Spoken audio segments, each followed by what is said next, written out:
Hello and welcome to the Kick in the Creatives podcast, hosted by myself, Sandra Busby, and my fellow creative Tara Roskell, offering you interviews, inspiration, motivation, and a gentle prod in the right direction. And for lots more information, challenges, and other useful tools to help you get creating, you can go to www.kickinthecreatives.com. And of course, this is where you can also find today's show notes. Enjoy the show.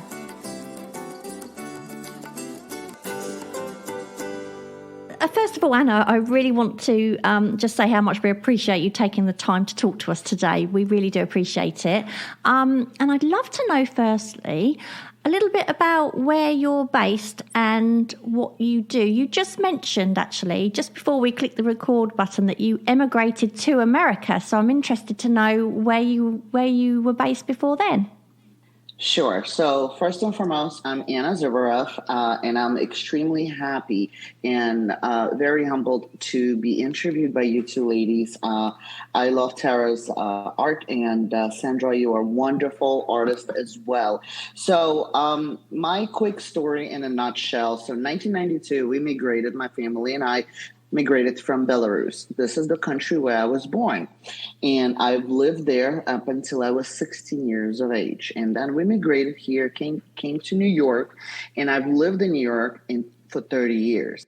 Last summer, we moved from New York to North Florida, just about south of Jacksonville. And Jacksonville I think, is the biggest city in Florida. But we're not in Jacksonville. I want to call we're in the suburbia of Jacksonville. So that's a quick, really super quick story in a nutshell. Oh, I envy your weather. Apart from the hurricanes. Well, yeah. Mind you, we're having one of those at the moment here by the look of it outside. But you know what? I've been told, so we've been here almost a year, and a lot of my neighbors say, and people that lived here many years, they said specifically this area, hurricanes tend to start obviously in Bahamas, right? And then it moves through Miami and a little bit on that east side of Florida, and then it goes directly to the Carolinas. So it kind of, most of the time, it passes by this particular area. So I want to say we really chose a great spot. And the reason why we chose the spot, because of the phenomenal schools. So all the schools here are top rated A. And so we have two kids. I have a girl who's 15 years old. She's an artist herself. So I'm very proud about that. And a boy who's 11. And so naturally we live for our kids, right? So that was the sole and main decision why we wanted to get away from insanity and just live a suburb-ish life, if you will, in peace and quiet. Plus the weather is very nice too. So when did you start drawing, and how have your ideas and your style changed or developed over time? And have you drawn other styles other than Zentangles? Okay, so my art journey began in 2018. Where I literally drawing every single day.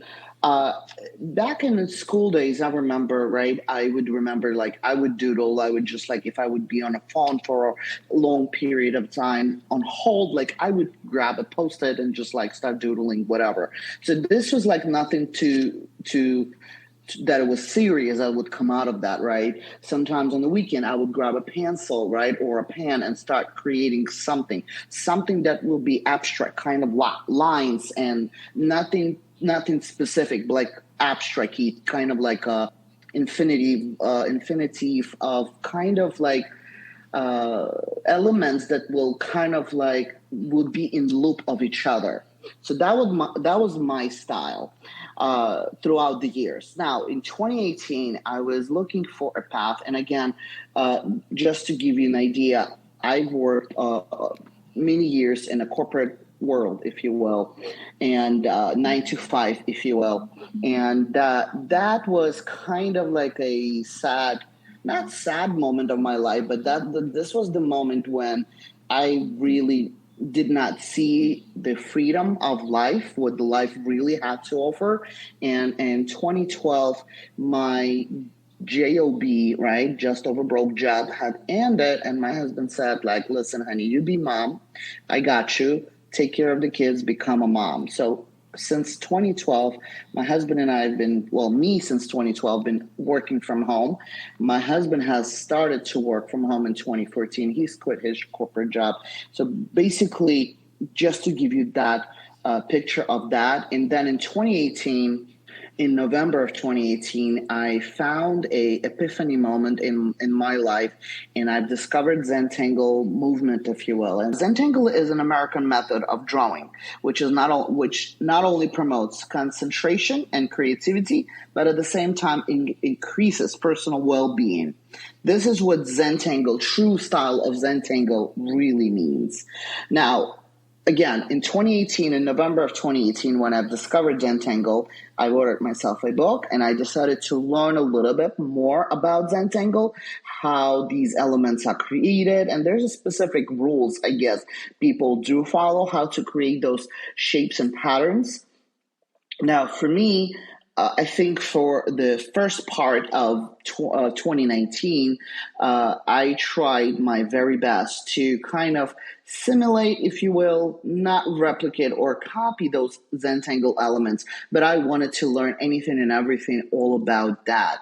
Then within time, I mean, flowers is a big thing in my life. I love to draw flowers naturally, and you see that throughout my artworks. And I wanted to kind of mix and match between Zentangle and florals along with line works. So I kind of did not want to do what everybody else is doing in Zentangle world. They use these kind of specific I don't even know what those things are called, because I never wanted to follow their style. I wanted to free flow basically. And I wanted to, let's say if I see a Zentangle element, I wanted to create my own style from that.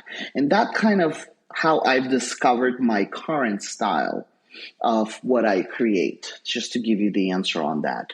So did you teach yourself art in general, or did you actually go to art school? No, I did not went to the art school, but so everything I create today is self-taught. Yeah. So just a quick question. When you're doing this Zentangle, they talk about this Zen. Do you get in a meditative state, do you think? I do.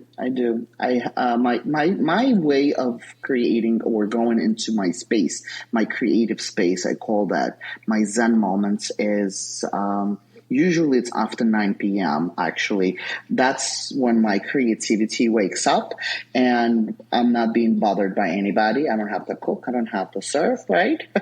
being a mom, and I don't have to do anything else besides just put on my sound blocking headphones and have my sketchbook in front of me, have my best pens that I use to create these floral Zentangle inspired creations. And I just go into this really Zen space, and I just free flow most of the time. And whatever you see, with whatever you've seen me create, specifically whatever it is I post on Instagram, all of it is, majority of it is free flow style. I might get inspired from some element that I see it, right? But majority, the rest of it will be kind of free flowed. So you mentioned before that you're drawn to flowers. Is that certain types of flowers? Are there other things that you're drawn to as well? No, most of my stuff is floral based, botanicals and leaves. I never was excited to create human figures, faces, or animal figures or faces, right? Those things have never attracted my never sparked my creativity. I do love landscapes a lot. I'm a nature lover, right? I love to hike. I love to walk in nature. I love the water. I mean, I'm a sucker for a great view, and I have a ton of photography pictures that I've taken. I've not shared them here, right, on Twitter or on my Zentangle Instagram account. I do have a personal account where time to time when we do get to travel, or whenever we get to go somewhere and I see this beautiful landscape views or sunset or whatever that would be in that nature, I just take a picture, gazillion of them, and just keep it on my phone for whatever the time calls for it for me to share it.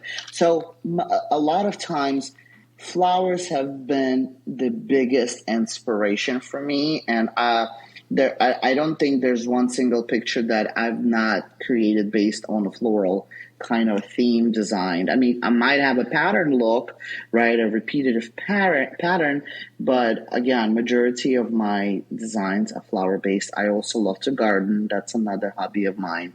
And last few weeks, I've been happily working on my front yard where I've planted some flowers, and my hibiscus is about to bloom. I mean, life is good, you know. So your flower pictures that you're taking, your photos, do you actually use those for reference, or is that just sort of inspiration? Not all the time. Not all the time. Just several weeks ago, we drove to Panama City Beach, Florida, and that's about 4 hour drive from where we currently live. And I've happened to come across of this yellowish, kind of like a daisy looking flower, and the petals of that flower was like, you know, they were all bent down, which was very, very uncommon for a flower, for what I've seen at least, right? So that flower was actually one of my biggest inspiration, and I'm like, I just have to recreate it in my own way, and I have. So a lot of times I would skip the idea of recreating what I see, but I think unconsciously or subconsciously, those images that I see throughout the day, and again, I am happy to say that there's so many florals around me and beautiful landscape pictures are all around me alive whenever I go and get on my bike and I see it. Like right now in my neighborhood, there's a bunch of magnolias are blooming and they're beautiful flowers. Oh my God. So I am considering to recreating that magnolia. I've shared that recently on my Twitter, and that this is what I'm aiming for. I mean, I have to be honest with you and say, like, I would have to be super, super inspired by a flower to recreate it. Majority of the times I'm not. Like, I really want to see and dig deeper inside of my imagination and see what else I can come up with. So you sound like to me like you'd never get stuck because it's all about the flow. But I'm just wondering, do you ever have like a creative block or artist block? And if you do, how do you get over that? I do get to those points of my life. Like, for instance, when the war between Russia and Ukraine had started, I was extremely, I was devastated, to say the least, because it's my people. You know, Belarus is the country that is neighboring with Russia and Ukraine, right? And unfortunately, I could never even fathom in my worst nightmare that brother will be killing a brother. That's what really this is to me like. So when this had happened in February, I went into this roadblock, and for like several days, I couldn't even bring myself to look at my sketchbooks or look at something. Whenever I need a moment of an inspiration, I go through my old drawings and I see what else I can come up with. Like literally, I scroll through the memory lane, flip through the memory lane, and go through my images and see what I can come up with. And a lot of times, I see something different that could have been done differently, and I go at it. And another thing I was gonna say, which is really it bugs my mind. Let's say if I wanted to replicate something that I've created before, it just never happens. I could never replicate my own work, and I don't know why it's that, but it's just like my mind does not work as a carbon copy, if you will, of trying to copy and paste. You know what I mean, sort of speak. So it's the same for me. Actually, I couldn't replicate anything I do, and I don't think many artists could. Do you? No. Yeah. So that's a really funny fact for sure for all of us. But yeah. Yeah, so if somebody was new to art and wanted to have a go at Zentangling, if that's a word, how would you suggest they start? Google. Google or actually go on Pinterest. Pinterest is a phenomenal platform. We all think Pinterest is a social media. It's not a social media. Pinterest is actually known for a bookmarking tool. Pinterest is a phenomenal resource for learning anything and everything. So again, first and foremost, go on Google, start searching for Zentangle images. Then I would also recommend for those of you that do use Pinterest, go onto Pinterest and start searching for Zentangle images, drawings, right, on Pinterest, and go take it from there. Right now, Pinterest has allowed for a lot of artists, including myself, to create short videos, like a 30-second videos, where you can actually learn by seeing what you see in front of you and kind of like get a spark of ideas from those videos. That would be tremendously helpful to anyone. And I post on my Instagram, Tara knows, I post on my Instagram videos every other day, except I don't post on weekends because that's my sacred time. And I just take a break of just not doing anything else. But my best advice for anyone who wants to learn more about Zentangle, Google or Pinterest. Those two places should be your natural resource guide. Do you think that you need to be able to draw to do Zentangles? Nope, not at all. Not at all. I mean, listen, people think they cannot draw, but I always say anyone can draw. If you remember this cartoon animated movie Ratatouille, right? Yeah. And the rat was the chef, little chef that he was. And the imaginary chef, whatever his name was, right, would always say in his books that he's written, right, he's like, anyone can cook. Well, it's the same story here. If you only put your mind to it, you can establish anything. You can accomplish anything. And frankly, it takes a lot of patience. Funny enough, I'm not the most patient person. I don't have patience for anything, being the New Yorker that I am, right? However, this, I can go for hours on end. Like, I could spend easily, if I don't have to do anything else in my life, I could literally wake up, have my meal, and go at it until wee hours. That's how much patience I have for this and how much passion I have for this. Well, Sandra, did you hear that? Anyone can cook. Anyone apart from me.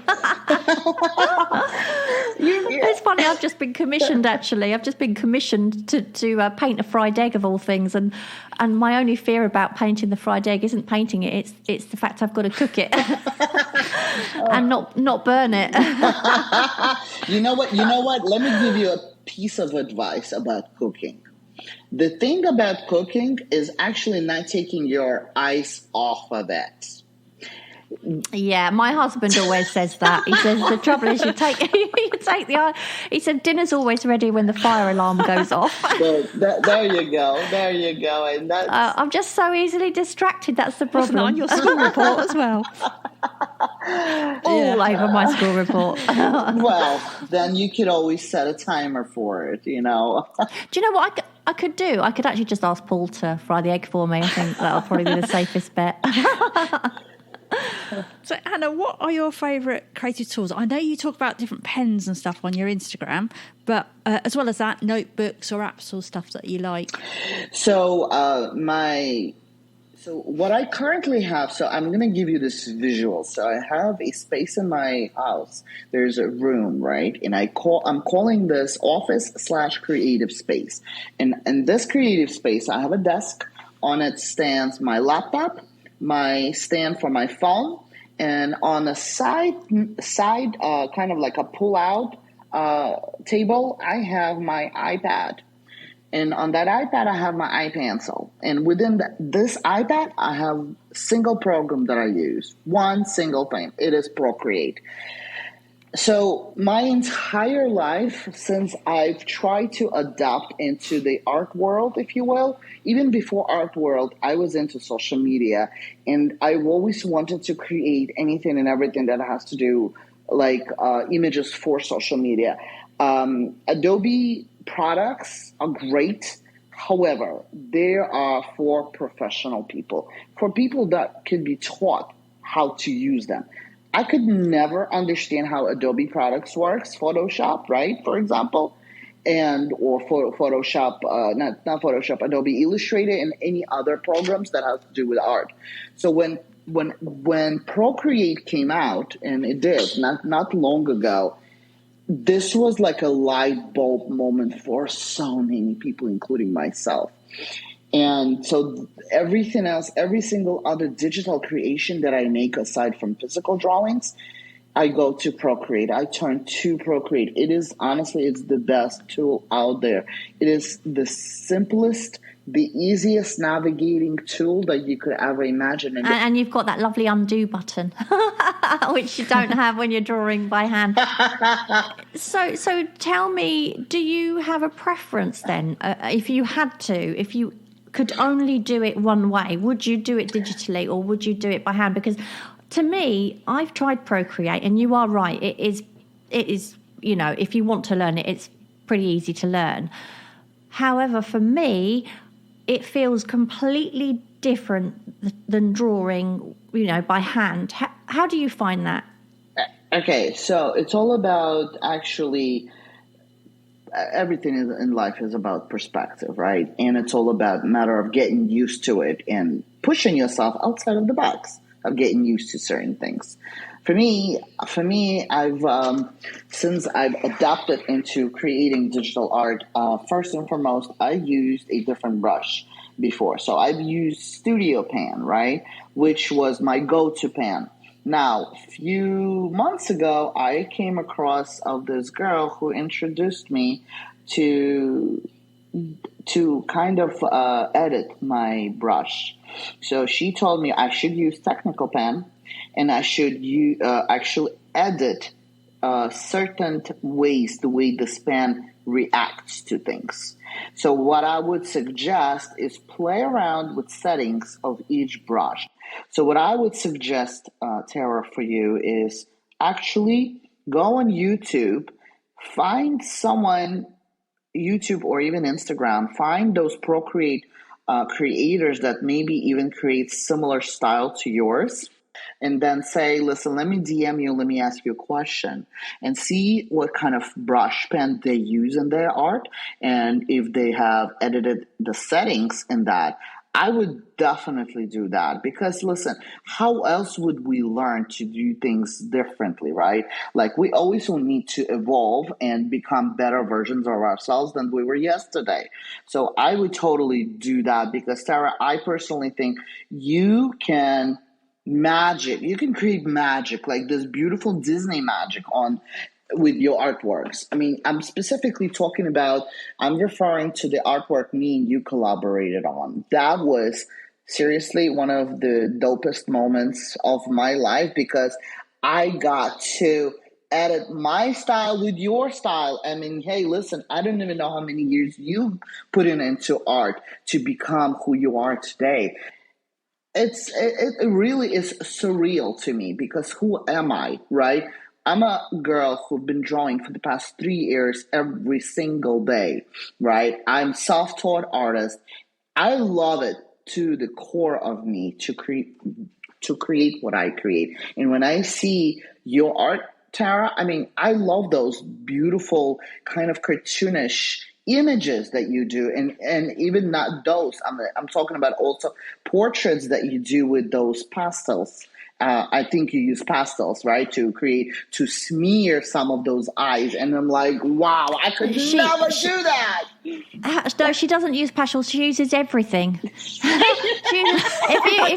If you could name every art material available in the country or in the world, that's what goes on. But that's what art is about, right? Art is about expressing yourself and using whatever you can find in your house to go with it, And I love that. I love that, because you know what?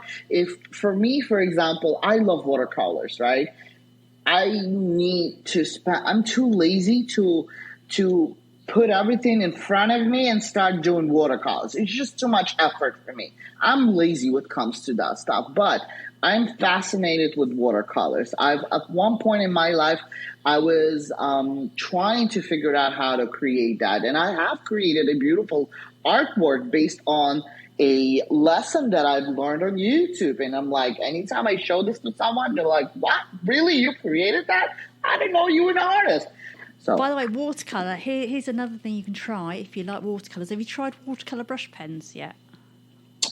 Too difficult. Quicker, much quicker. Too difficult. Yeah, I reckon they would work really well for Zentangles. I reckon they would. Very too. precise, aren't they? Yeah. Yeah. I mean, I did try. I tried so many different brushes, but because my line works are so precise, it just kind of be it would be all over the place, and I don't want to ruin the. Yeah, that's true. Yeah. So, can you share any books, people, or courses that have inspired you creatively?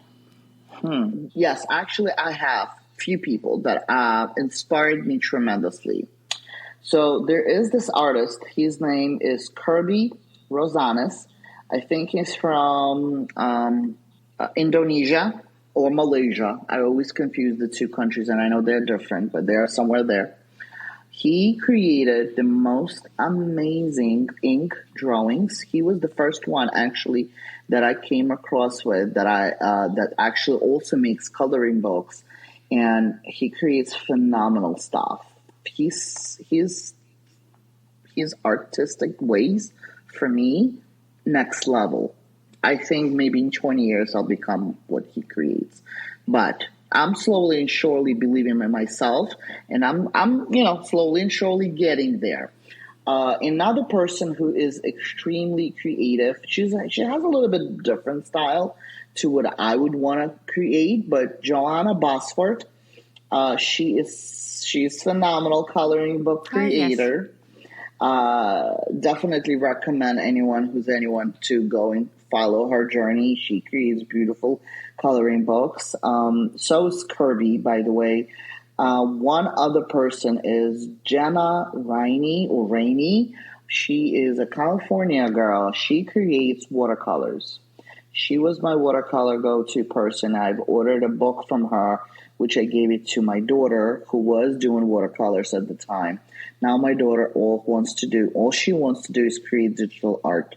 And she loves anime, and she creates her own virtual kind of world of those animes. I mean, she created a artwork for me using pastels, which is a nature, and I hope to share that soon. Also, I mean, I don't want to overwhelm my social media with so much of everything from all walks of life. So I like the consistency, how my flow is going, but I've been too busy to share a lot more that I could.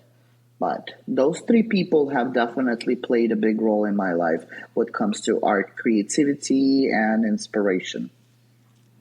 You've created some coloring books, haven't you? Are they to sell or? Yes, you are correct.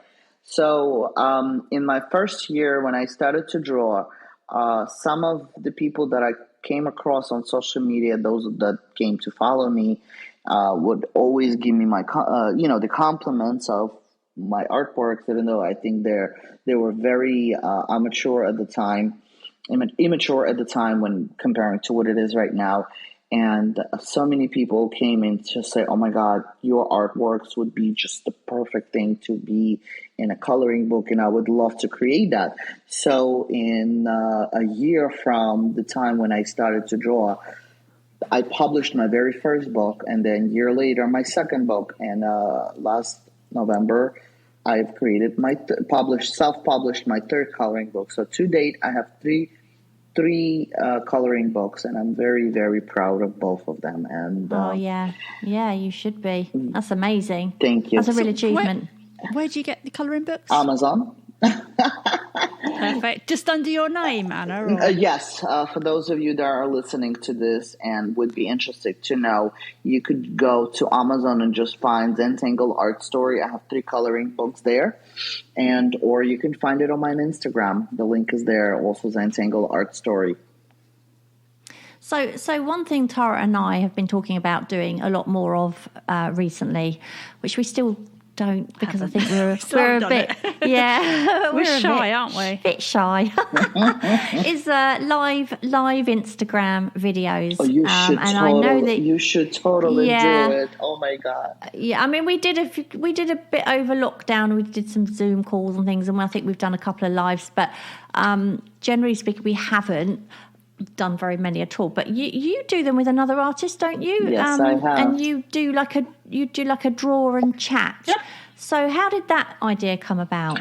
So I have created several Instagram lives before. They were very popular, if you will, and I saved them into my Instagram. There's folders where I can save them, and then also I had this moment. I'm like. And Jason Chambers was the very first person that I did my Instagram live when I had another person. Me and him was chatting, and we were chatting about, different. We actually chat on a monthly basis with Jason Chambers. He's a good friend of mine now, and I don't know. From just conversating with him, I had this light bulb moment, and I'm like, Jason, why don't we create an Instagram live where me and you can draw? Like, I do my thing, you do your thing, and we'll continue the conversation. Because so this is with Jason every time, is it? No. Jason was the first one. Then that was so good to watch, actually, because you just seem really relaxed. Obviously, because you talk so much, then you seem really relaxed with each other. It's important for me to get to know that person before, I would need to know more about the person so I can know. Like, you see, you already know what to ask me because you guys know a little bit about me. So same can be said. The same story can be said about the person you'll be having on your Instagram live once you decide to do that. For me, the second person was Jessie Doyle, who I also met on Instagram/Twitter, and we've mingled many times on Twitter Spaces. So I'm like, you know what? He actually reached out right after I had Jason's Instagram live, and little did I know that this was people would so appreciate this kind of a type of a deal, right? Where Jessie reached out to me and like, okay, let's do it next Friday, let's go. And then 2 weeks later, I had a guy from Mexico whose English is not perfect, right? He and I also went off and created different styles, and I'm looking forward to my next one. But the next one, most likely, it's going to be back in August, because right now I'm going to take a break. And this summer we are going back to New York, not New York City, but upstate New York, which is about 2.5 hours away from New York City. We have a second house in there, and we're going to spend our summertime in there with the kiddos until school restarts here in August 10th. And when I come back to Florida, I'm going to probably make a schedule and start, doing these fun kind of Instagram lives. I don't do it because it's not fun. I do it because it is fun. For me, it would be fun to watch, let's say, Tara create her thing and you, Sandra, do your thing on the other window. It's fascinating to hear people talk, just have a conversation, right? It doesn't have... Yeah, but I'd be saying, shh, Tara, be quiet, I'm trying to concentrate.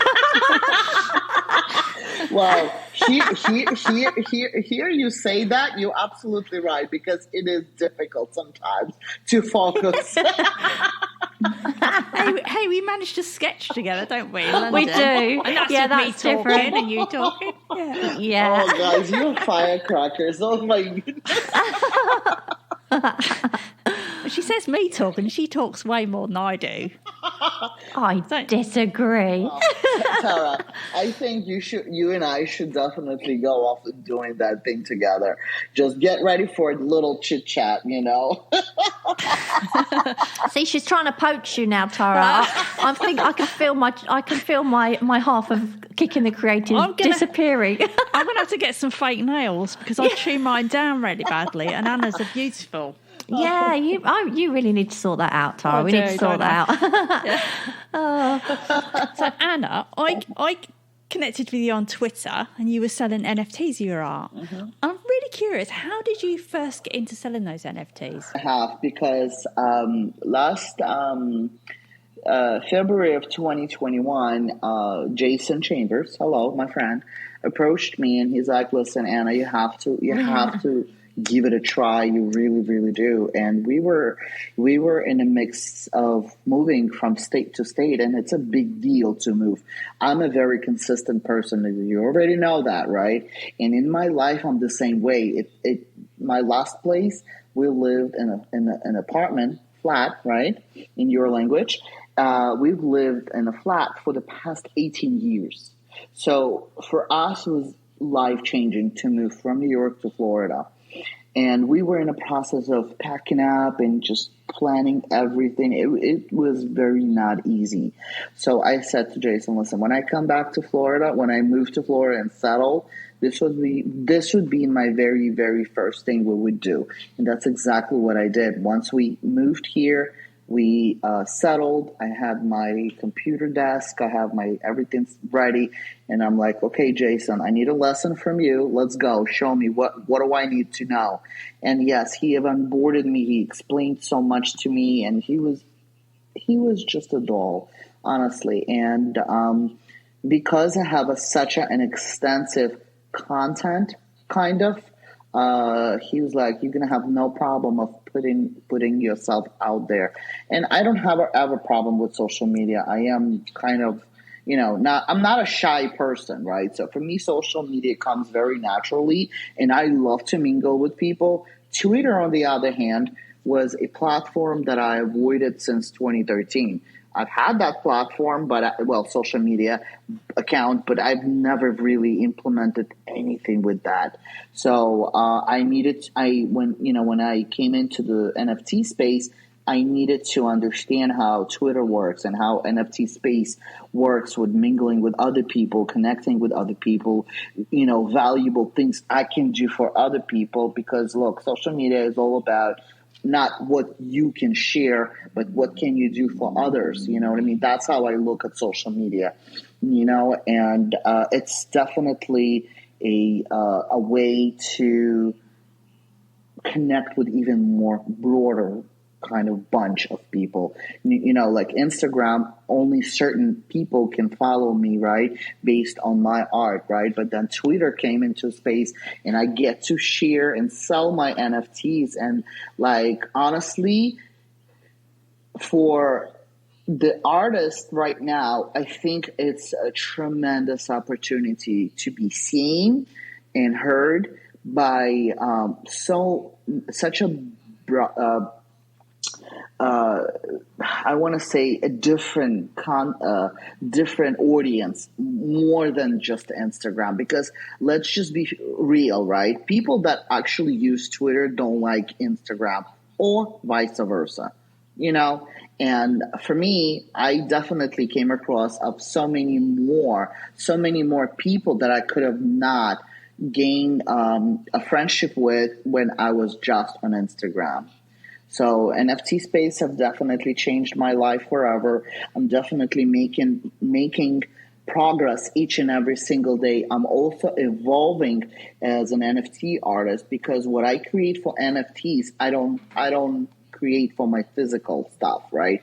And so I also have to consider the facts that what I create for my physical artworks might not work for NFTs. So I'm kind of working double speed here, right? Because I create my physical artworks for my coloring books and my Instagram content, and I create digital artworks only exclusively, specifically for NFTs. It's interesting you should say that because, I've been having a bash at NFTs myself, and it's not really working for me personally at all. Whereas I know for Tara it is, and I don't think like realism art is really for that. It's just I don't think that works with NFTs. So not yet. You know what it is? I've had a conversation, Sandra, with someone about this actually. You know what it is? It's all about who is seeing your art. What I would suggest, I think you've been swimming in the same pond, right? For a better lack of word. You've been swimming in the same pond, speaking to the same people, doing the same thing all day, every day for the past, several months, weeks on end. What I would recommend is start looking for new people to connect to. Yeah, because I was thinking, well, perhaps I need to work on a different type of art specifically for NFTs rather than, continue to put out. Yeah, it's just interesting. I know what you mean, though. You do tend to get to know people, and then you kind of, it's like finding a friend, isn't it? And then you sort of stick with them. Yeah, exactly. Yes, and I don't mind continue the friendship or relationship with these people. I don't abandon them. No, I just continuously look for other ways. Not only that, try new ways. See what you can come up with else. So one of my mentors back in the days would always say, find something that inspires you, someone that inspires you, right? Obviously, check their credentials, make sure they're legit, and see if you can model their success. Find someone that does your style, right, of NFTs, and they're uber successful at it. Yeah. Become a spy of that person, right? Not in a bad way, but try to analyze.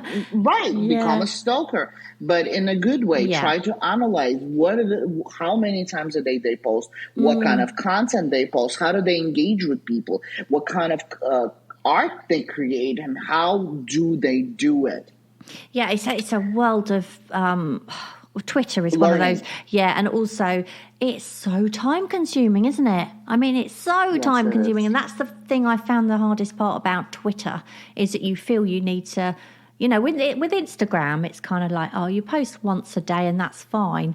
Whereas Twitter, you feel like you've got to post sort of 10 times a day or retweet or something. And so it's kind of like yet another thing to do when I suppose in the end I think, well, am I best just creating stuff? It's a tricky balance, isn't it? That's the problem.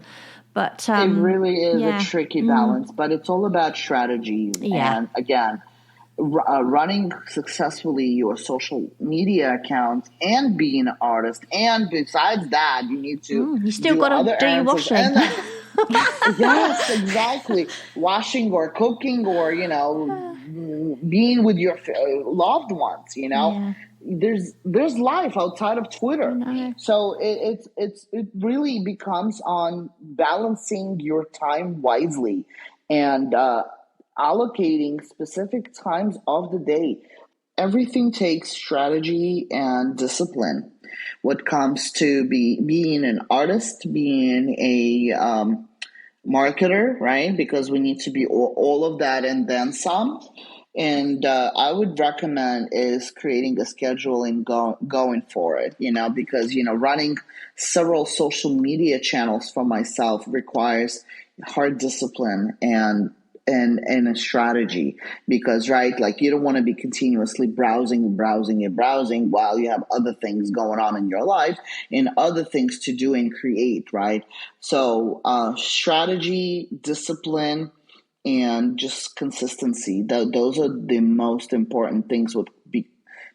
I would say to me, works as a marketer, NFT artist, regular coloring book creator, and just me, Anna, So Anna, what are your goals now for the future where your art is concerned? Well, most importantly, to continue going the same direction, become bigger, stronger and better, evolve more as an artist, try new things as an artist, continue to do collaborations, and continue to self-publish my coloring books. My new coloring book is already in works. I already have prepared about 20 images that still need to edit a little bit and then put it together and submit it for publishing. And that coloring book is to be released somewhere at the end of November, which is the time when I release them.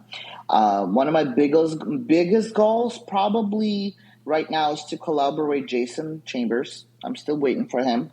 I gave him a nudge, Anna. I know. He's a busy fella. We had him on the show actually, and he's so lovely. I know, and I've listened to that show. It was absolutely phenomenal. Yeah. The way he shared his stories, and you know what? In my life, I'm big on storytelling. I love storytelling. It's just like hearing someone's story and kind of relating to it from different many aspects of life. I mean, like, we all come from different walks of life, right? We each have a story to tell, and it's always fascinated me, storytelling. He's a great storyteller, I think, and brilliant artist, I may add as well. I love his art. I have 2 of his original artworks hanging in my office / creative space. So I love his stuff, and he is a wonderful person. So, Anna, where can people find out more about you? Most importantly, Twitter, Anna L. Zubarev. That's my handle. And Instagram is Zentangle Art Story. Those 2 would be my very important social media channels. Everything else is linked up in my bio in both of these accounts, and coloring books, if you want to find them, they're on Amazon. All you need to do is go on to Amazon and search for Zentangle Art Story together, all 3 words. Fantastic. Well, Anna, thank you so much for taking the time out to chat to us today. We really appreciate it, and we've really enjoyed our chat. Oh my God, I'm so humbled and so thankful to you ladies for this wonderful conversation we had. Thank you for the opportunity for me to give to the world more about myself, and cannot wait to share this podcast session with anyone who knows me. Absolutely would be my pleasure to do so. Oh, bless you. That's so nice of you. Thank you so much. Well, you have a lovely rest of your, I assume, day. It's evening for us now, so you're quite a bit behind us, aren't you? So have a lovely day and enjoy your Zentangling. Thank you, ladies. Thank you so much, Sandra, and thank you, Tara. Looking forward to having more conversations with you, and most importantly, Instagram Live is the next thing with Tara, for sure. Oh, I'm scared. All right, then. Take care. Have a great day. Take care, ladies. Bye. Thank you so much for listening. We hope you enjoyed the episode, and if you did, perhaps you'd like to share it and leave a review for us on iTunes. Back soon.